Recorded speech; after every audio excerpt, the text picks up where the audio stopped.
Hello, welcome to Gardener's World and rather a wet Longmeadow.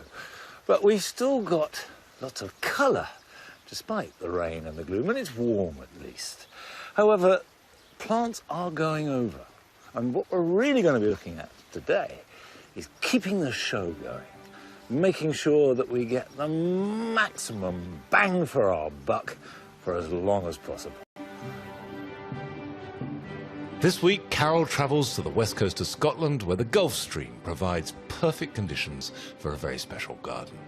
I'm on holiday. We are going to be looking at plant associations that give your garden that wonderful, exotic, tropical feel. And Joe joins in the preparation of a riotously floriferous street in Bristol, where everyone is getting ready for the arrival of the judges of the RHS Britain in Bloom competition. And as well as enjoying the colour of late-flowering clematis, I'll also be taking cuttings and showing that clematis are really not difficult to propagate. And I'll be celebrating the wonder of late summer flowers that will grow in shade.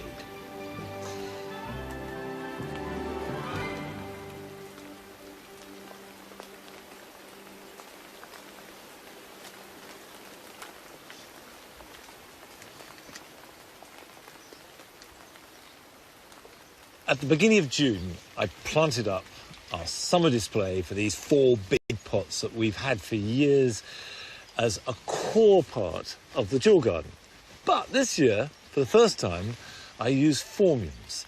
This is Phormium Blackadder as the main central species. I wanted something that would just splay out like a firework. But what I particularly like has developed is not just the plum colours of the top of the leaf, but the lovely slaty, smoky grey of the underside, and that has slowly got better and better. Now, the chocolate cosmos, Cosmos atrosanguineus, added these in, and they've really worked well. If you smell it, it does have a fragrance, if you can call it that, quite distinctly, of chocolate. It's uncanny.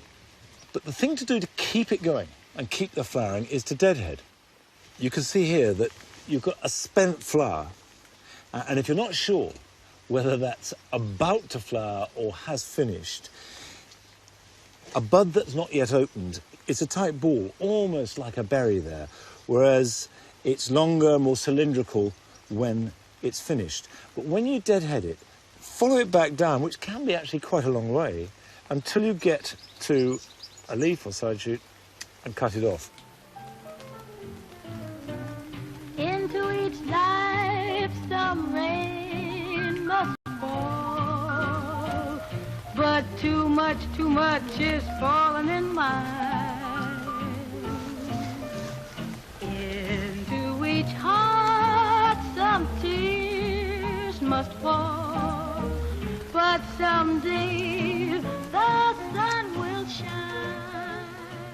If you really want to get a flush of flowers, deadhead earlier than you might otherwise think. So, for example, with dahlias, this is Bishop of Llandaff, which when it comes out is a really intense red. But if I cut that, the 2 buds waiting to open will open faster. And I try and deadhead every day, and if you can't, certainly every 2 or 3 days, and that will just keep those flowers coming. The other thing, which is important, is to give the plants just a little bit of an extra feed. Not a massive boost, but just a little bit of a helping hand, because they are working very hard at this time of year, so they need a feed. Go nice.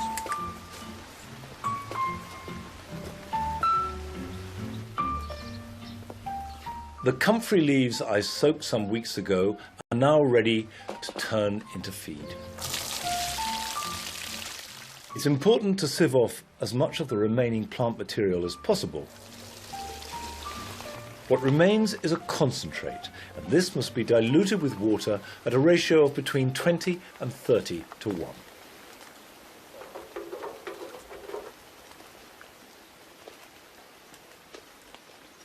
Comfrey feed is superb as a general purpose feed, but liquid seaweed is also excellent, and if you can't get either of those, any general purpose tomato feed will do the job very well indeed for flowering plants.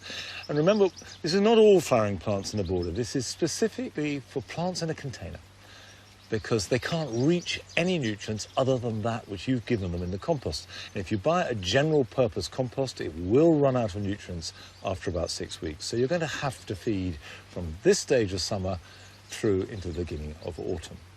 But what you don't want is anything that's high with nitrogen. So if you look on the label, it'll have NPK and the percentage of each. And at this time of year, you want the N to be the lowest. You want a very low nitrogen content, because nitrogen stimulates green foliage, plenty of good, strong growth, which is great in the early part of the year, but actually will stop flowers growing and also encourage aphids and fungi and all kinds of problems. Water it in once a week. When you mix it up, resist the temptation to make it any stronger than the instructions. You'll do no good. If anything, do it a little bit weaker. I give just a gentle, weak feed. And the idea is not to force feed the plant. You just want to gently support it, like a hand in the small of the back, just pushing the plant in the direction that it's already going.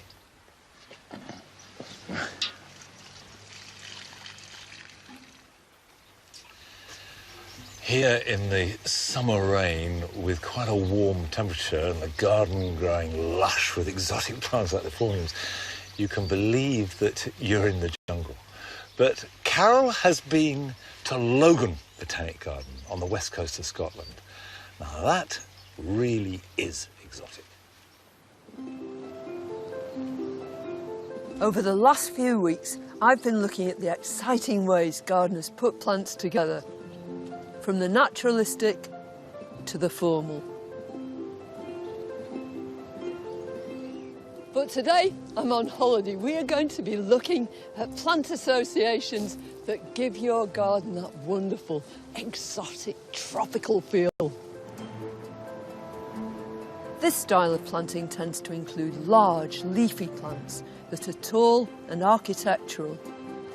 To see how best to combine them, I've come to the celebrated Logan Botanic Garden near Stranraer.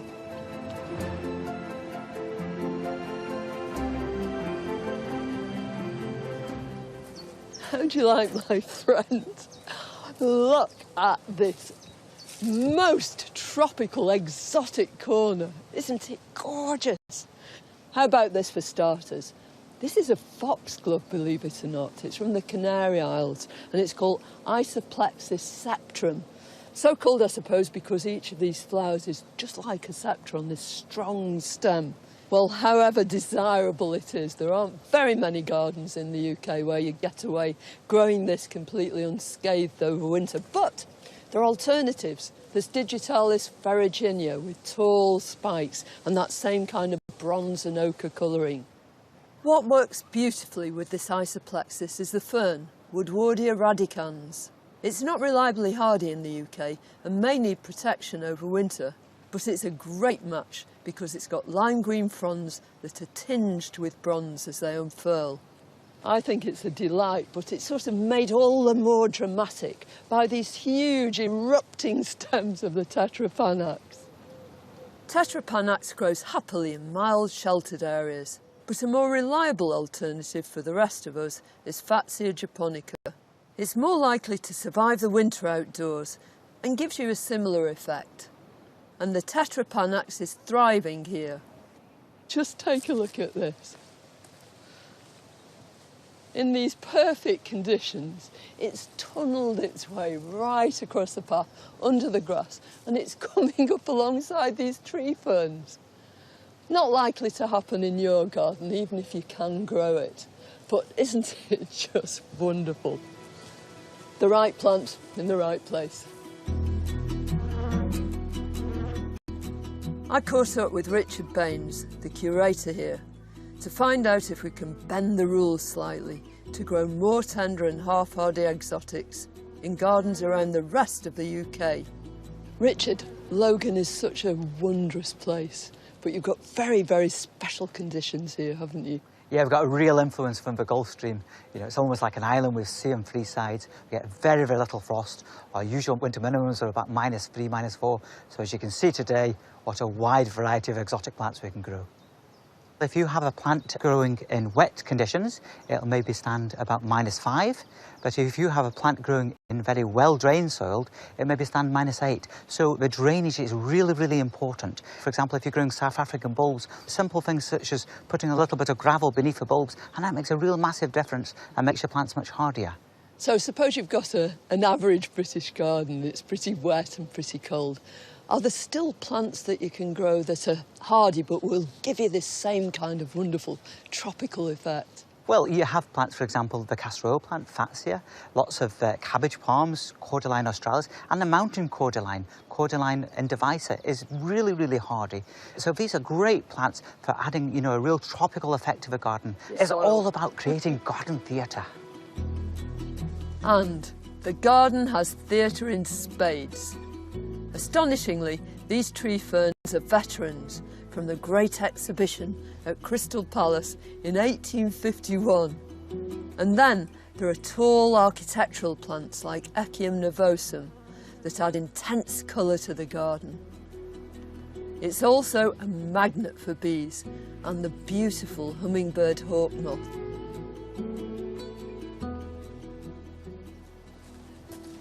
Well, I'm sure lots of you are thinking, it's all very well for those people at Logan creating all these marvellously exotic and tropical-looking borders. But then just look at this. All these plants are hardy. They're plants that practically everybody could grow in their garden. There's this marvellous Rodgersia. This is Rodgersia aesculifolia. As a family of plants, they're much underused. But look at it. Immediately it creates that same sort of tropic-y feel. And how about that for a flower head? Isn't that spectacular? How well it contrasts with this hosta. This is Seaboldiana, and here it's Glaucus, and it's got these ribbed leaves with their fine points. You could hardly get your hand in between these leaves. It's so thick and gorgeous. In complete contrast, there's a peony, a tree peony here. This one's Delavei. Peonies are renowned not only for their gorgeous flowers, but also for their foliage. Very often in spring and in autumn again, they take on these lovely reddish tones. And so too do the Rodgersias. This is a different one. This is Podophylla, with those handsome leaves, already sort of tinged in red around the edge. And in the autumn, it's going to be spectacular. Well, to create that kind of tropical feel, really, any of us can do it. All we've got to do is choose the right plants.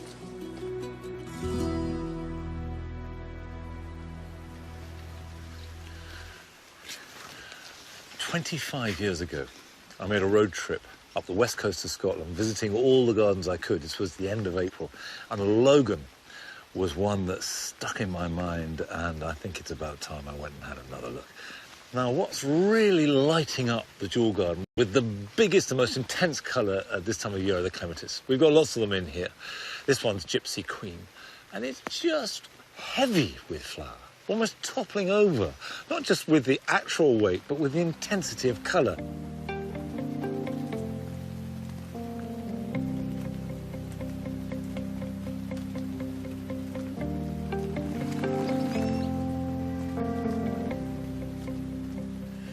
This clematis is my favourite of them all. It's called, it's a bit of a mouthful, Clematis Viticella purpurea plana elegans. And I love the way that the flowers are bobbled like wonderful sort of raised embroidery on a dress. And this is one of the oldest clematis grown. It goes back to Elizabethan times. Absolute joy.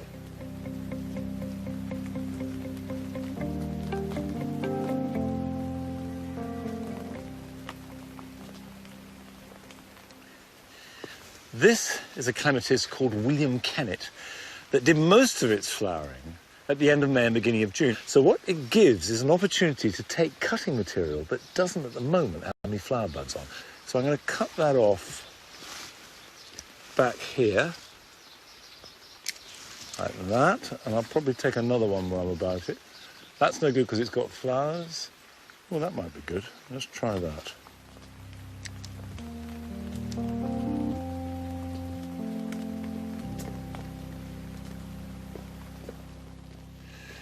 Right. Clematis cuttings are internodal.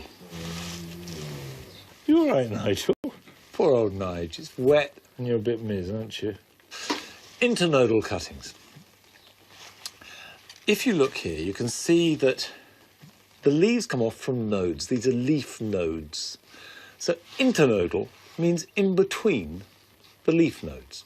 At this point, you either want to have really sharp secateurs or a sharp knife, and it's much easier to keep a knife sharp. So I'm going to move over to a knife. And the reason for this is that we want as little damage to the material as possible, a clean cut. I'll just cut there. Now we only need one leaf because leaves are how it loses moisture. So I cut that off. Don't pull it because again you could tear it. And when you make internodal cuttings, the top wants to be shorter than the bottom. And then we can push that in. And the idea is to push it into a depth so the node is just covered by the soil.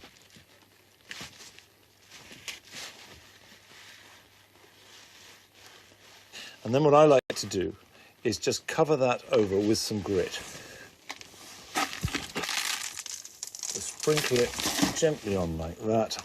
And that stops the surface of the soil being disturbed when you water it. Clematis cuttings need to be warm and moist to strike. A heated bench is perfect, but a windowsill is fine. Don't put them in direct sunlight. Water them and then keep them wet, not soaking wet. As much as anything, it's the air that needs to be moist around them. And then when you see them growing, you know they've got roots. And then pop them on next spring and you've got lovely new clematis plants for free. Now, if I hadn't persuaded you to take clematis cuttings, here are some things that you might want to be getting on with this weekend. If you haven't yet got round to sowing any French beans, it's not too late. If you sow some now, they'll be ready for harvest in September and October. They like rich, well-manured ground, but are easy to grow. Just push in each bean about 3 or 4 inches apart, in rows, cover them over, and soon they'll germinate and grow in the warm soil. As the summer fruiting raspberries come to a finish, the autumn fruiting canes start to produce their berries. But it's a good idea to tie them up so that you can get at them easily to harvest. As they're going to be cut right back to the ground at the end of the season, it doesn't have to be a permanent structure, but it does have to be quite robust as the fruiting canes get heavy. Once thyme has finished flowering, it's a good idea to give it a trim back, because if you leave it, plants can become very woody and the supply of fresh, soft growth diminishes fast. But make sure there is some new growth visible beneath the cutting point, as they don't always rejuvenate from old wood.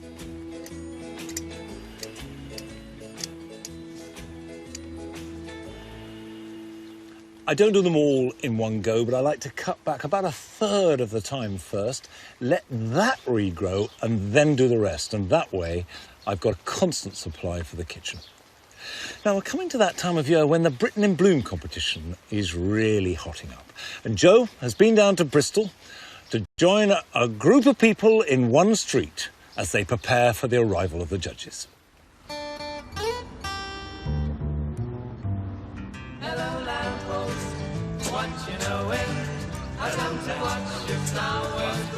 Behind one of these doors is the lady who is leading this street on its quest for gardening gold. Carol! Oh, hi, Joe. Hi.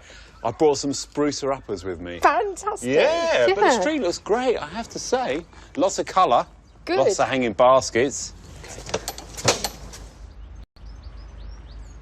It's time for the judging of the RHS Britain in Bloom competition, and for this street in Bristol, tomorrow is the big day. Carol is the driving force behind the team effort here. She's both Field Marshal and part of the gardening infantry. Well, that's the most colourful well I've ever seen in my life, complete with hanging baskets. Well, I'm glad you like it. While the street looks really fantastic, the star attraction is the community garden. It's like a village hall without the walls, I always think. A village hall that is a garden. That's Which a really is a lovely garden. idea. It's wonderful. You got you know, covered areas to sit. You got some fantastic planting. You've got different levels up towards some seating at the top as well. But the judges aren't just interested in good design and a fancy floral display. They're also interested in community and encouraging other people to green the grey, as they say, and bring dull areas in cities and towns to life. So it's I actually mean- got to be integrated into the community. It's not just something that could pop up overnight to try and win, win Britain in bloom. No. They particularly like evidence of how Okay. the garden's been through the year. So Carol and her husband Chris have kept a detailed record, which is vital for their chances of success. Well, we try to have an event at every sort of major festival. And, of course, people come together to work on it, and they come together to enjoy it, which, you know, is what we're really aiming for. How do you get people involved? And we publicise it through the notice board at the far end of the garden. And we also quite often poke a little notice through people's doors just to make sure that everyone knows about it. A little nudge, reminding them this Saturday we're having a working party going on. This garden is a year-round team effort. Everyone mucks in to keep things looking beautiful. But with judging tomorrow and over 50 window boxes on display, Carol's not leaving anything to chance.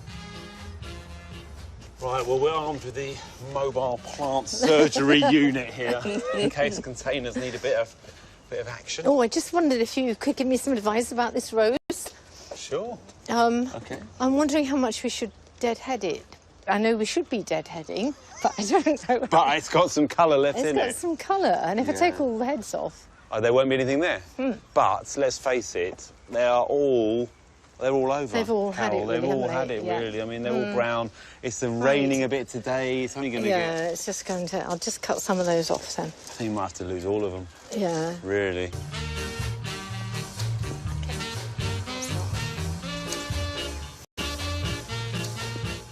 Yeah? Right, that's looking better? a lot better, thank you. Yeah, it does look tidier. It does look tidier. It does, thank you. Executive decision made. Good. Right, let's move on. What's next? Well, I was just going to look for dead heads, really, and So what do we do? Just inspect them? I'll have a little That's look. looking all right, isn't it? Yeah, I think that's not probably bad, all that right. one. And this one. Generally, how are you feeling about it? I mean, it's looking good, don't you think? Yeah, I'm very happy, actually. Everyone's made such an effort. I think the street looks really amazing. It's the best it's ever looked. I'm just so pleased. Oh, look at this. This one is immaculate, isn't it? It's lovely, isn't it? It's so fresh. Yes, absolutely. Fresh. That's good. Blue and white, nice and simple.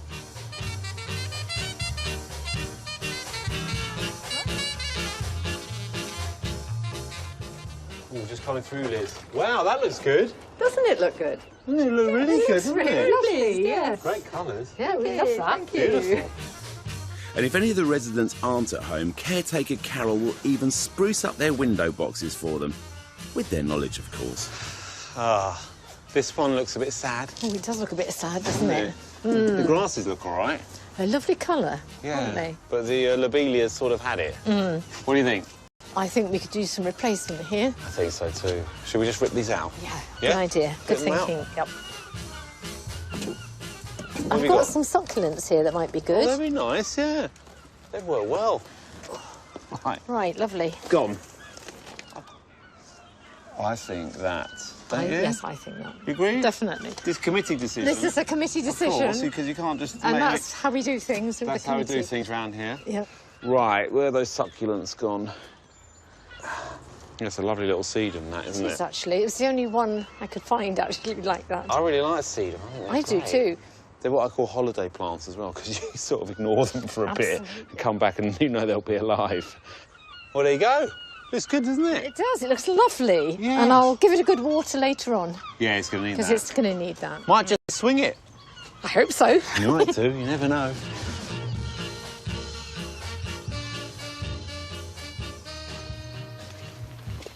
Ilmate. It's surprising what a little bit of communal effort can do to transform a situation. Of course, it's a bit more tricky when it's in shade. Here at Longmeadow, In the Writing Garden and the Spring Garden, for example, a lot of our plants perform beautifully before the foliage appears on the trees above them and casts a heavy shade. However, when you get to this time of year, of course, the leaves are all out, and you've got shade whether you like it or not. But I don't really see that as a problem. In fact, it's an opportunity. A lot of plants like to perform and will give you good colour, and especially if they're out of the glare of full sunshine.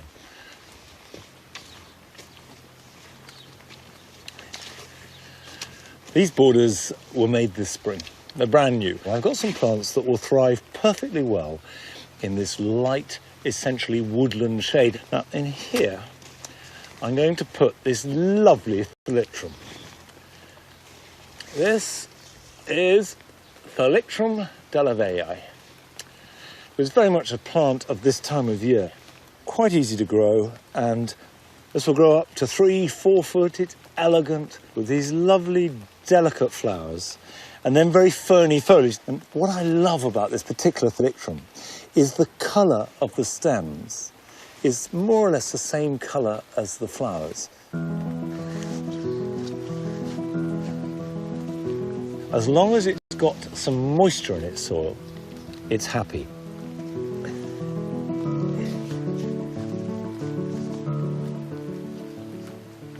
Now, it is important, if you're planting in shade, to make sure that you enrich the soil as much as possible. And if you don't have your own compost, you can buy soil enricher.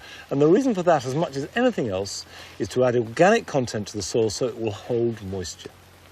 Dry shade is what's really tricky. If you've got moisture in the ground, you'll be amazed at how many plants will grow in those conditions. The other plant which I want to add to these borders today is an anemone. This is Anemone hybrida Whirlwind. It's white, it's strong growing, and of course, because of the shade, the white shines out. These Japanese anemones can flower from August right through to October, adding colour and charm to any shady border. While I've got it here, I did bring some compost. If I needed it, if the soil was looking very dry or very poor, I will just add a little bit in there.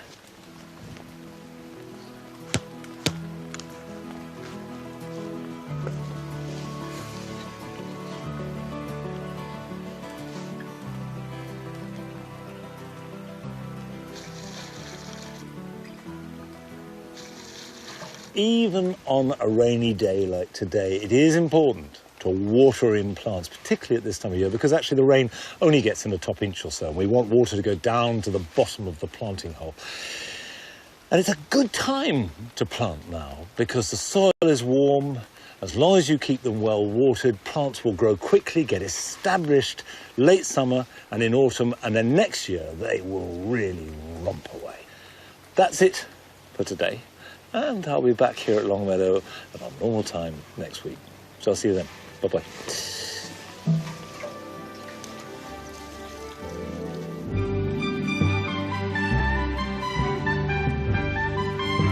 Well, from gently dozing dogs to charging rhinos, Leeds take on St Helens next on BBC Two for another epic battle for the Rugby League Challenge Cup. Well, over on BBC Four now, all the musical action, including old favourite The Planets, Friday night at the Proms.